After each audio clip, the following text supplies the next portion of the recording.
Sullivan and Al Unser Sr. What he's discussing is probably something like we've been discussing for the last 5 or 6 hours, and that is just about anything you can think of. There again is a look at the pavement.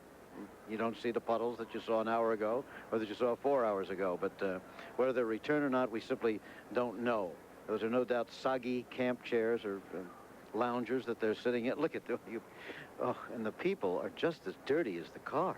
Isn't that a terrible sight, Jim? Yeah, some of those urchins on the infield, in fact, were creating a sports event here a little while earlier. I don't know if you saw it on one of the other monitors. They were taking long runs and simply sliding through the mud on their backs, which I think demonstrates that in these circumstances, people will do almost anything to entertain themselves. It's not their only event either. We'll be back.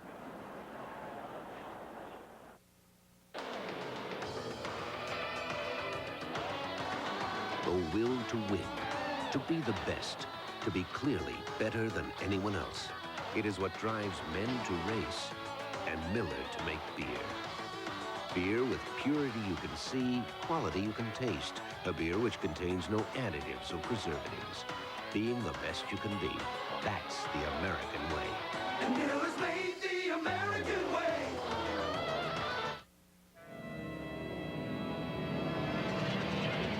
For all those performance cars that want to keep performing even in wet, sloppy weather, Goodyear introduces the Eagle GT Plus 4. High performance and all-weather performance in one remarkable tire.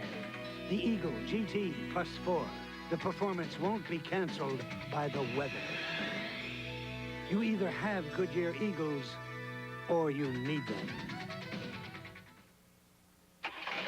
When the big Q flows, America goes. Hey, neighbor, new car. Take care of it. With Quaker State? Absolutely.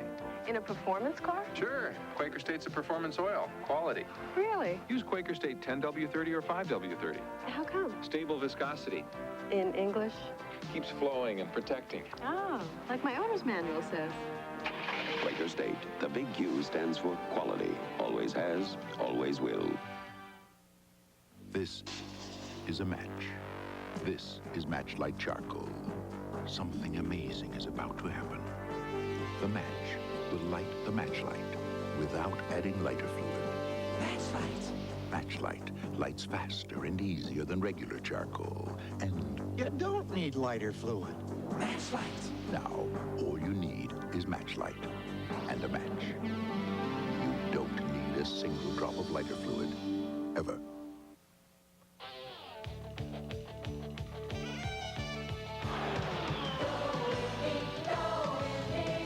Indianapolis Motor Speedway Hall of Fame Museum brings you all the excitement and tradition of the greatest spectacle in racing. See winning race cars, race memorabilia, classic passenger cars, and tour auto racing's famous 2.5-mile oval, the Indianapolis Motor Speedway. Go Indianapolis Motor Speedway. Visit the Hall of Fame Museum, open 364 days a year. Well, some have given up. We wouldn't kid you and say those are still people coming in for the race. They have given up and are going home. However, it is not raining. It hasn't been raining for a while. Track is continuing to dry. I could play this on a tape by now or a cassette. And there is the jet dryer, which has been putting in a lot of hours today, using up a lot of fuel, too. Sam Posey was just saying it's a good thing we don't still have an energy crunch around here. The trucks alone must be using hundreds of gallons of gas because they've been doing this, remember, since about 8 o'clock this morning. You still see some drops on the lens there, but as for the atmosphere, it isn't raining. It almost feels like it is so humid and heavy out here. It's warm. It's not cold or anything, as you can see. But as you can see, the umbrellas are not up, and everybody still likes to get on the tube. Okay, while all this goes on, as I said, we're going to take you back to the year 1982. It turned out to be the most thrilling finish in Indianapolis history. But we'll begin, logically enough, at the beginning, the start of the race. Now at Indy, the crowd is waving to the driver. Sam, has the driver time to see any of this? Is he conscious of it? Oh, absolutely. You see them. I remember it was a sort of collective consciousness, them waving at you, you waving back. Well, that's what it is now. Let's have a look at our color weather map. The green areas are good weather. Indianapolis right in the center. That looks like we'll have clear weather for the race. However, that black area out there is over Kansas City. They're having a bad time right now, weather-wise. Let's have a specific look here right now at the weather conditions as reported to us. Temperature 72 degrees. Of course, that's in the shade, and the sun is shining. Humidity 70%. It's kind of a muggy day. Little or no wind. Chance of rain 40%. It doesn't look like that right now, however. The cars there moving. It's time then to meet the people who are inside these cars.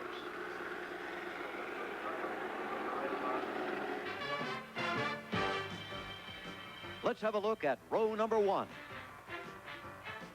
Rick Mears, the pole sitter and a former winner on the Roger Penske team, is the fastest qualifier in history. His teammate, Kevin Cogan, second fastest ever in only his second 500.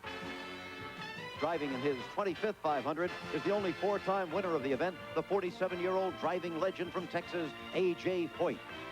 Now in the second row. Mario Andretti looking for another Indy win 13 years after his 1969 victory driving for Pat Patrick, as does Gordon Johncock, another former winner, positioned next to teammate Andretti. Outside him is Bill Whittington, one of 3 Whittington brothers who have qualified for today's race. Bill was fastest of the 3. In row 3, Tom Sneva has finished second in the 500 3 times, but he still looks for victory number 1. Don Whittington, eldest of the brothers, is a former winner of the Le Mans 24 Hours with brother Bill. Danny Ongayas is back, remarkably so, after his terrifying crash in last year's race. We move to row number 4. Pancho Carter is the son of an Indy driver, now appears in his 9th 500-mile classic. Chip Ganassi is a 24-year-old rookie from Pittsburgh, just graduated from Duquesne University. Johnny Rutherford has won here 3 times, but hasn't started this far back in 5 years. Row number 5. Rookie Danny Sullivan comes to the Speedway from an impressive career in road and endurance racing. Herm Johnson is another rookie from Wisconsin, up from the ranks of Super V racing. And Hector Robaque of Mexico rounds out an all-rookie row. He comes from the Formula One world. Let's look at the 6th row. Al Unser is a 3-time winner, but started in one of the first 2 rows in each of those victories. Bobby Rahal is another rookie from road racing, winner of Daytona's 24 Hours last year. Howdy Holmes, the smallest in the race at 5 feet 5, was a good 7th in 1979 as a rookie. Now the 7th row. Roger Mears is the brother of pole sitter Rick Mears. Jeff Brabham is the son of Grand Prix champion Jack Brabham. And Dennis Firestone appears in his 3rd Indy 500. Row number 8. Michael Chandler is the son of the editor-in-chief of the L.A. Times. Dale Whittington is the youngest of the Whittington brothers. And Jim Hickman is a rookie, a rancher turned racer. Here is the 9th row. Johnny Parsons, son of an Indy winner, makes his 8th appearance here. George Snyder, a veteran in his 17th 500. And Tony Bettenhausen, namesake of a famous father. Row 10. Jerry Sneva is the brother of Tom Sneva. Chet Phillip is the first bearded driver here in 46 years. And Gary Bettenhausen is the elder brother of Tony. The 11th and final row. Tom Bigelow is a veteran from Winchester, Indiana. Pete Halsmer is a Purdue graduate in his 2nd race here. And Jose La Garza is the Mexican hero starting in the final position. A remarkable circumstance this year that there are 4 sets of full brothers in the race, including the 3 Whittington brothers, and there's 1 set of half brothers, Johnny Parsons Jr. and Dwayne Carter. But now the great scene, once again, it's so well worth looking at, Sam. Oh, absolutely, Jim. Just look at that as they're coming down there. I might say, too, 30 Americans in the race and 3 foreigners. Okay, well, now Jack Whitaker is in that pace car with the flashing light. He's the only man in the back seat. His first time at Indy. Let's go to Jack Whitaker. All right, Jim, we're in turn number 1 of this pace lap, and I'm excited and scared. I don't think I felt like this since World War II. The wind rushing through the open roof of this pace car, the masses of people over here to the right, and that great white wall, all are very daunting. We have Jim Rathman, though, the 1960 Indianapolis champion, driving this pace car. We're in good hands, and look at the payoff I get looking out this rear window. Behind me here, the 33 racing cars getting ready in this pace lap, straining at the accelerators now as they have to keep down to the speed of this pace car, waiting for us to get out of the way so that they can take the green flag and go on their flying start. Around now to turn number 2 we are, past the VIP boxes with 3 balconies jammed with people, and the infield across the way, just one sea of humanity. This race is very close now to being on. We're picking up speed as we go down this back stretch. The closest cars to me, of course, the blue and white Penske's of Kevin Coogan and Rick Mears, but a colorful sight, as you see. The red, the black and yellows. 33 of the most sophisticated racing machines in the world and the best drivers. This is the moment of the Indianapolis 500. The anticipation is over. We're about to get underway. We have helicopters above the Goodyear blimp. 350 to 400,000 people. We're in turn number 3, so let's send you back to Jim McKay.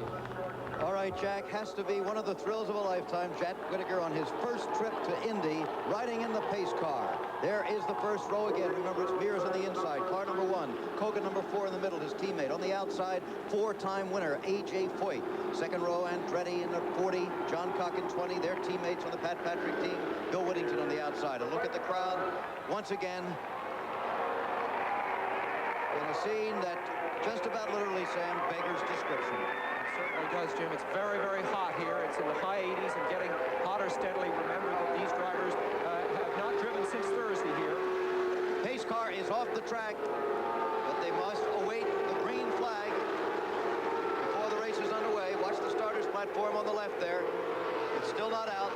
They appear to be in pretty good order in the first 5 or 6 rows at any rate. A little bit ragged towards the back. And look out, a crash before the start of the race.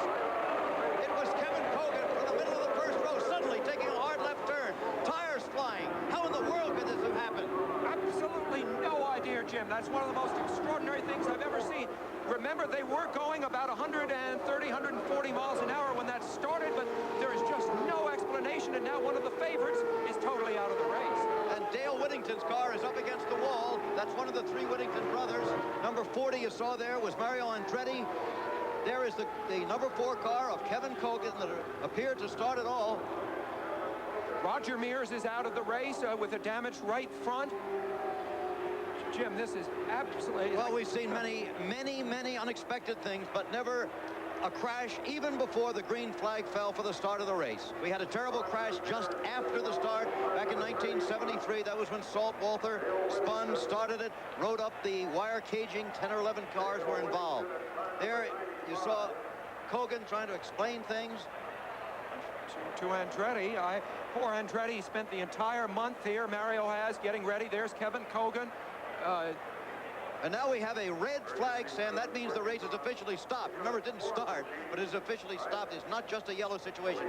Let's look at it again. The middle of the front row, just behind him is John Cock. A little out of order.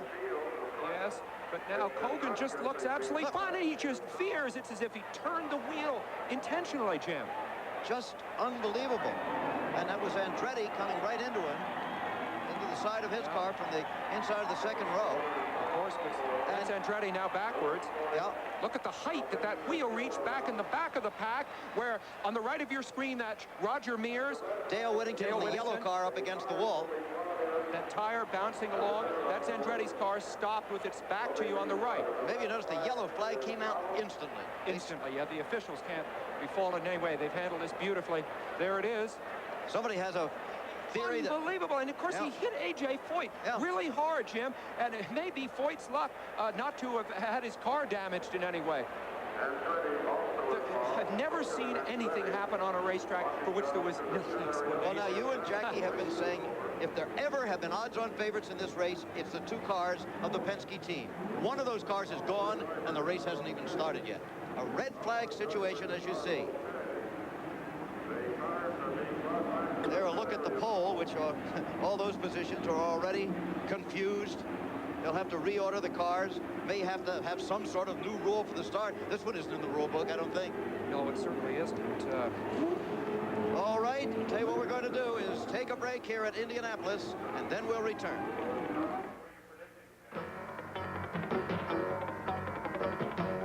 To provide a safe surface for the Indianapolis Motor Speedway, it took 3,200,000 paved bricks. This strip at the start is the only remaining part of the original surface. Well, that was 1982, and this is 1986. As you can see, a tremendous number of people are still here because they have been told, as have we, that there is still a realistic chance of running this race today. It would almost definitely be a shortened race, but if they go one lap more than halfway, then it is a complete Indianapolis, or an official Indianapolis 500. And right now, still no more rain, despite those drops that you see on our lens there. They've been there for some time, but there's no more rain. The track is drying out. They could be racing in an hour or so. And of course, we're going to continue on with our coverage of 1982. We had such an inauspicious beginning and to have a most auspicious finish. We'll be back. The stars are gonna twinkle and shine. How they'll shine this evening about 8:45. I know I won't be late. Oh, at 8:30. I'm gonna hurry there. I'll be waiting where. They say time is what you make it. At Citizen, we prefer making it beautiful. About 8:45. Citizen. Both this full-size Chevy and that full-sized Ford have V8s, but the Ford is priced $688 more. And when you buy the special work-ready Chevy, they'll throw in $667 worth of options at no extra charge. Well, I figured that's over $1,000 you could give Ford, or buy this Chevy and keep your money where it belongs. Get low 6.9 financing on all new full-size Chevy pickups. Length of finance contract is limited. These days, Johnny Bench's bench is at the 19th hole. While my buddy finishes, I'll show you why you get a championship finish with Krylon spray paint. I'll spray this bench with Krylon, this one with the other leading brand. Krylon goes on smooth. No runs, no drips, no errors. And it dries to the touch in 12 minutes. 1 hour later, the other brand's still wet. Yeah, time to go. What'd you shoot? 200. Hey, same as in the majors. Yeah, what are all those flags for? Krylon dries faster for a smooth, professional finish. Winners run with Champion. America's best on the racetracks of the country, from the east out to the west. Winners run with Champion. They run with America's best. No other spark plug has sparked more IndyCar victories than America's best spark plug, Champion. Winners run with Champion. America's best. Jerry Cooney's only heavyweight title bout ended in defeat. It was his only career loss. Now, if he beats Eddie Fred, he could get another title shot. Plus the mini marathon from New York City. All on ABC's Wide World of Sports. Saturday. We're hanging on hope still at the Indianapolis Motor Speedway. Still no rain, still track drying, still daylight. Will be daylight in, well, for another 3 hours and 45 minutes, something like that. Could still have the race. Meanwhile, however, it's going to take time, so we're going to return to our coverage of the 1982 Indianapolis 500. After that strange crash on the start, we talked to some of the drivers. We're going to pick it up at that point now. Still no word as to what might have happened to that car of Kevin Cogan. Any new thoughts, Sam? No, Jim, they were coming up very, very slowly to the start. There's certainly the possibility that when he punched the throttle, the car somehow went out of control. Look at this. This was Cogan earlier. This is videotape of Kevin Cogan trying to talk to Andretti. Andretti appearing to push him away. He doesn't want to listen, doesn't want to hear. Mario Andretti very, very upset. Now, our reporters are fanning out, trying to get the principals. Bill Fleming is with Mario Andretti right now. Okay. All right, Bill. One more time, Mario, I couldn't hear what you said. I said this is what happens when you have children doing a man's job up front. That's what happens. Somebody cut right across in front of you. Yeah, Cogan, you know, just, I guess, messed up and he's sideways in front of me. I just had no choice but T-bone him. All right, well, there's A.J. Foyt. He was just talking to Cogan for a moment.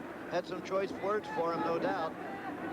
Now, Chris Economaki moving in on A.J. A.J., how'd that start? Well, I don't know. He ran right square in my goddamn left foot. What are you talking about? Cogan? Cogan. Or A.J. Foyt blames it on Kevin Cogan. Back to you, Jim.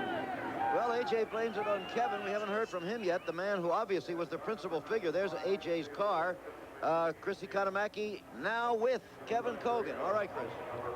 Kevin, tough break at the start. Can you describe what happened? Well, all I know is we were moving down nicely and started to accelerate, and the car just moved to the right. There's a tire mark on the right side of my car. I don't know what happened. What kind of shape is your car? It's finished.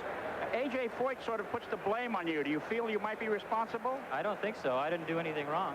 I didn't do anything out of the ordinary. Just veered to the right. I have to take a look at the film because it's no point in me saying that somebody pushed me or anything like that until I take. You're okay. I'm disappointed, I'm sure. Oh, yeah, very. Kevin Kogan, 26 years old, finished 4th in this race as a rookie last year. Another replay. He's in the middle of the first row. Watch him. Well, he speaks of wanting to see the film, Jim, to clear this thing up. I don't know what he's going to find out when he looks at it, honestly. Oh, Mario Andretti just T-boning him on the side. There was nothing at all that Mario could do. Mario, very lucky not to be injured in that. Did you notice? He almost went underneath Kogan's car, which would have been, of course, terrible if it had scraped up over his head. Man who may have seen something is Gordon Johncock. He was directly behind Kevin Kogan as they moved towards the start. Let's get a word from Johncock now. Well, Gordon Johncock had the $75 seat for that one, I guess. So, Gordy, can you describe that? Could you describe what happened and what your feelings were? Well, you know, I think we came down for too slow a start to begin with, Chris. And Kevin got on it, and the car got sideways with him a little bit, and he veered off in and touched Foyt.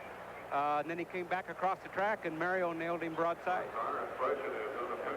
And you think the reason was too slow a start? Well, it's one thing, definitely too slow a start, I feel. You know, I think you should come down through here in third gear where you don't have all that torque and horsepower to spin the wheels and break them loose, and we wouldn't have them problems. Well, there's A.J. Foyt. Some of the veterans had concern about the younger drivers in this race because of the tremendous speeds this year. Seems to be proving true. Let's go to Chris again. I'm standing by the front of A.J. Foyt's Marge. What happened in the crash was Kevin Kogan's car nicked his and bent the left front steering arm.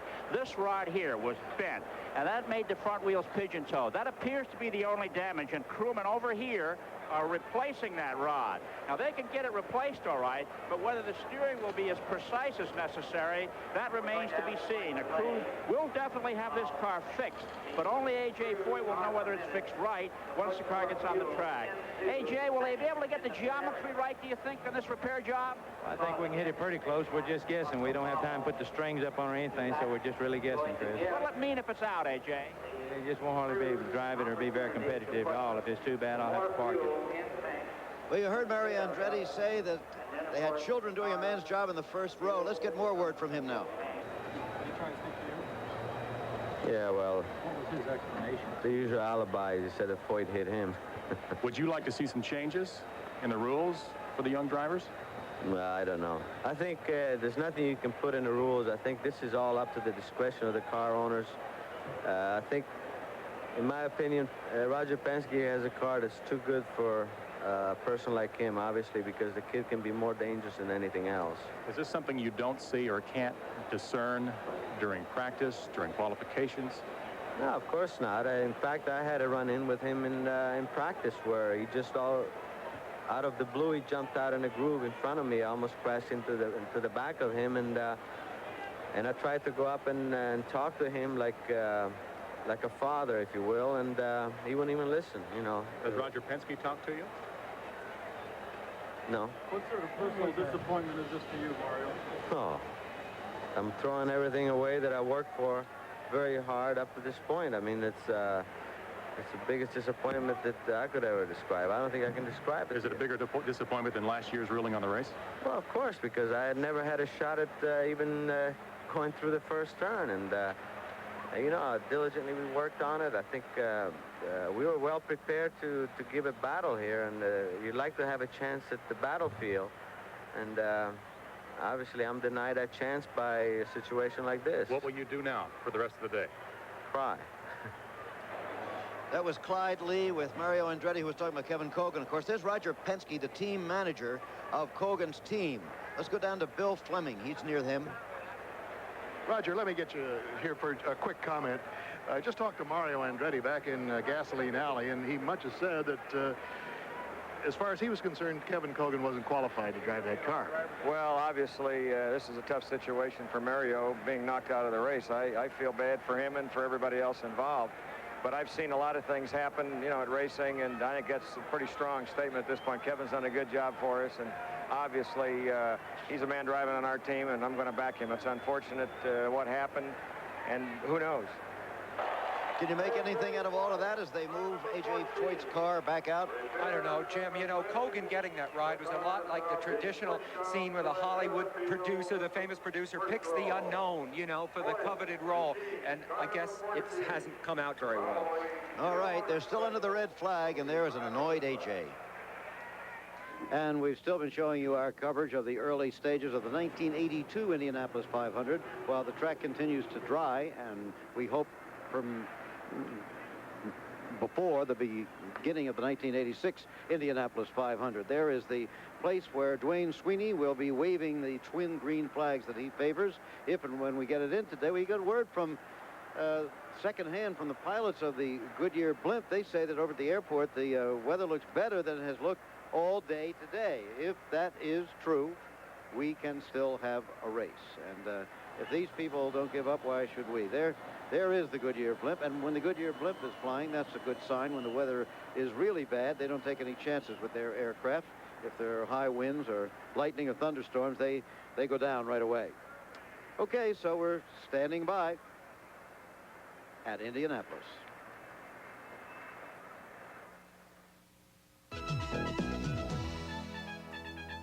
This live ABC sports presentation of the 70th Indianapolis 500 is brought to you by Chevrolet, who invite you to drive today Chevy, live today Chevy. By Miller Beer. Miller, made the American way since 1855. And by Goodyear. You either have Goodyear Eagles or you need them.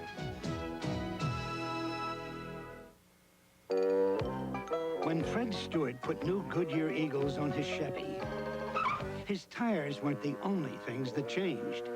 With Eagle GT Plus 4s, Fred noticed some surprising changes in his car's acceleration, cornering, and braking, and on wet, sloppy roads, as well as dry ones.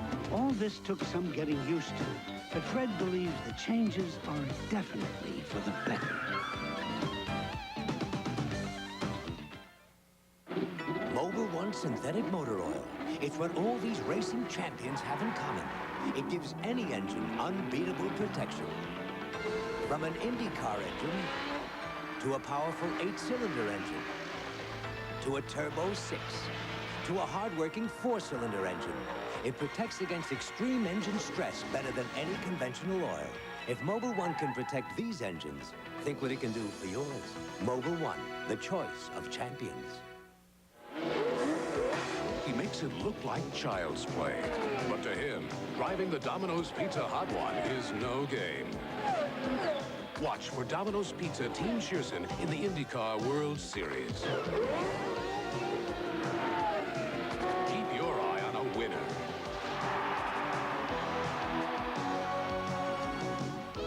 Domino's Pizza delivers. Al Unser Jr. A winner picks a winner every time. Yes, I'm the loan officer, Mr. Hi, I'm the manager here at Beneficial, the boss. $10,000? I don't think the bank will go that high, but... $10,000? Well, let's see what we can do. Beneficial has a variety No, I can't give you an answer. It has to go to our loan committee. I'd recommend a credit line account. You'll save money on interest, too. Wait and call me next Thursday. Loan. Hey, it looks good. I'll call you tomorrow. Beneficial. Talk to the manager, and you're talking to the boss. Jack Nicklaus joins the ABC Sports staff with a special U.S. Open preview show. Then Kentucky Derby winner Bill Shoemaker and Ferdinand head the field as we complete our Triple Crown coverage. Live, it's the Belmont Stakes, all June 7th on ABC Sports. Waiting it in, you see that the wind has picked up now, which is often a good sign. It at least means that the weather you've got is going to move out and something else is going to